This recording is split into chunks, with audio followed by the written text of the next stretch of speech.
করব fish finger. সেই জন্য লাগবে আমার হচ্ছে পেঁয়াজ কুচি, হলুদ গুঁড়ো, গরম মশলা, কাশ্মীরি লঙ্কা, কাঁচা লঙ্কা আর আদা রসুন। এটাকে আমি পেস্ট করে নেব। ফিশ ফিঙ্গারের প্রধান যে উপকরণ সেটা হচ্ছে মাছ। এটা নিয়েছি আমি কাতলা মাছ, একটু সেদ্ধ করে কাটা ছাড়িয়ে রেখেছি। কিছুটা তেল আমি পেঁয়াজ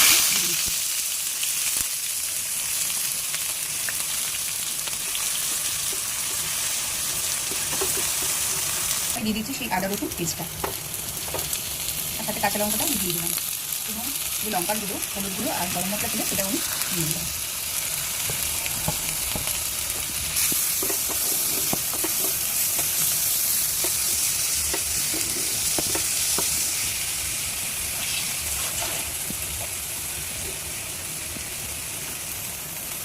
আর এখানে 1 চামচ জিরে গুঁড়ো।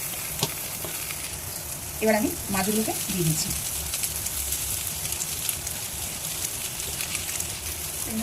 কারণ লাগবে না। এবার আমি আলু সেদ্ধটা দিয়ে দিলাম। আমি একটু লবণ দিয়ে দিলাম, আন্দাজ মতো দিয়ে দিলাম। এবার আমি একটু ভালো করে মিশিয়ে নেবো আলুটা দিয়ে। কড়াইটা ছোটো হয়ে গিয়েছিলো বলে আমি একটুখানি পরিবর্তন করলাম কড়াইটাকে। ভালো করে মিশিয়ে একটু আঠা আঠা ভাবলে আমি নামিয়ে নেবো। হয়ে গেছে, মাখা হয়ে গেছে, তাহলে বোঝা যাবে যে এটা আমার সম্পূর্ণ হয়ে গেছে। ডিম ফাটিয়ে নিচ্ছি।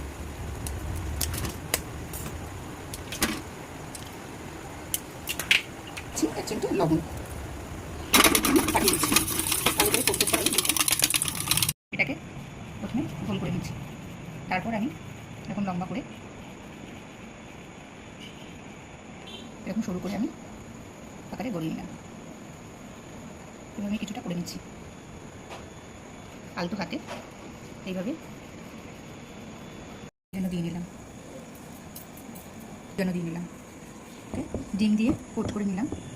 তারপর আমি ব্রেড ক্রাম্ব দিয়ে দিলাম।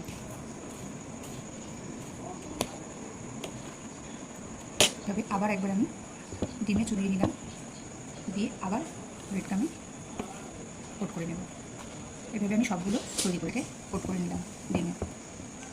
আবার আমি ব্রেড ক্রাম্ব কোট করে নেব। এভাবে চেপে চেপে কোট করতে হবে।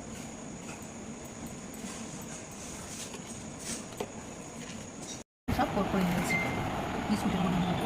তেল গরম হয়ে গেছে, এখন আমি এগুলোকে আস্তে করে ছেড়ে দিচ্ছি।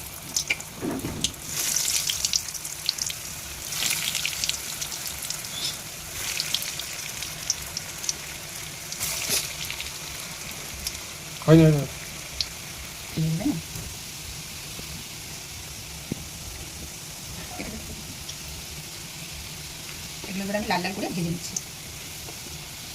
এগুলো ভাজা হয়ে গেছে, একটা লাল লাল হয়ে গেছে। এবার আমি এগুলোকে তুলে নেব।